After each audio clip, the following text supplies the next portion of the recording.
আসসালামু আলাইকুম, সবাই কেমন আছেন? আমি তো আলহামদুলিল্লাহ অনেক ভালো আছি। তো চলেন আজকে সবজির পাতলা খিচুড়ির রেসিপি দেখাই। আমি খিচুড়ি রান্না করার জন্য দুই ধরনের ডাল নিয়েছি, একটা হচ্ছে মুসুর ডাল আর একটা হচ্ছে মাসকলাইর ডাল। তো তারপরে আমি সবজিও দিয়ে দিলাম এখানে কয়েক ধরনের। তারপরে আমি দিয়ে দিব আদা রসুন পেস্ট, ধনিয়া গুঁড়া, মরিচের গুঁড়া, হলুদের গুঁড়া, লবণ, সব কিছু একসাথে দিয়ে পেঁয়াজ আর কয়েকটা শুকনো মরিচ দিয়েছি ঝাল হওয়ার জন্য। তারপরে আমি এখানে একটু তেল দিয়ে দিব, দিয়ে সব কিছু আমি ভালো করে হাতে মেখে নিব। মেখে তারপরে আমি পানি দিয়ে এটা রান্না করব।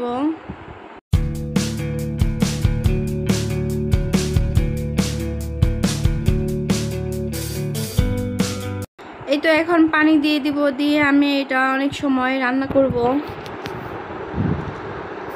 আমি এখানে শাকও ব্যবহার করব। আমি দুই ধরনের শাক দিব। এই তো এইটা প্রায় আধা সিদ্ধ হয়ে গেছে। এখন আমি এইখানে দুই ধরনের শাক দিব, একটা হচ্ছে পুঁই শাক আর একটা হচ্ছে কলমি শাক।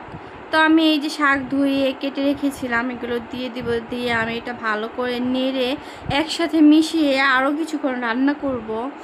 এটা হবে সব ধরনের সবজি শাক দিয়ে অনেক পুষ্টিকর একটা খাবার। তো এটা অনেক টেস্ট হয় খাইতে। এটা কিন্তু শুকনো হবে না, এরকম পানি থাকবে, ঝোল থাকবে, মানে পাতলা খিচুড়ি টাইপ হবে আর কি। তো এখানে আমি একটু নাগামরিচের আচার দিয়ে দিব, কারণ খিচুড়ি একটু ঝাল না হলে আমার কাছে ভালো লাগে না খেতে। এই যে আমি দিয়ে দিলাম নাগামরিচের আচার। তারপরে আমি এটা আরও কিছুক্ষণ রান্না করব। একেবারে সব কিছু ডাল চাল একেবারে গলে যাবে এইরকম। তো এই তো আমার রান্না করা হয়ে গেছে প্রায়, দেখেন সব কিছু ভালোভাবে মিশে গেছে। এখন আমি প্যানে 5 ফোড়ন দিয়ে দিছি, তারপরে তেল রসুন দিয়ে এটা ভালো করে ভেজে আমি বাগার দিয়ে দিব। খিচুড়ির শেষে বাগার দিলে কিন্তু অনেক ভালো লাগে খেতে। তো এই যে আমি বাগার দিয়ে দিছি। এখন খিচুড়ির সাথে তো ডিম ভাজা খেতে হবে, খালি খেলে তো মজা লাগবে না। তার জন্য আমি 2টা ডিম ভেজে নিছি।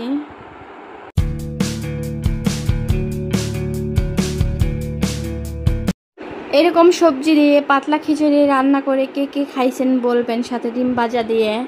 তো আজকের ভিডিওটা আমি এই পর্যন্তই শেষ করছি।